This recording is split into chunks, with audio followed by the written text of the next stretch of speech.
I think that the future in this moment, the landscape of treatment is quickly changing.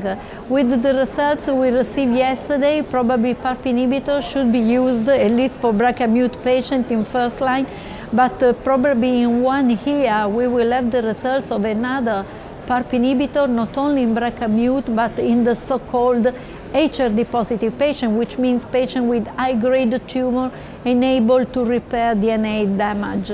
And that could represent another change in the landscape.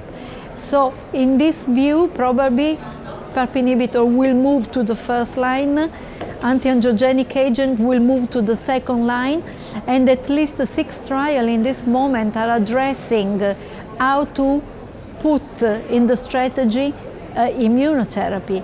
If in first line in combination with PARP or anti-angiogenic agent, or in later line in combination with the same strategy. So it is a very dynamic landmark in this moment.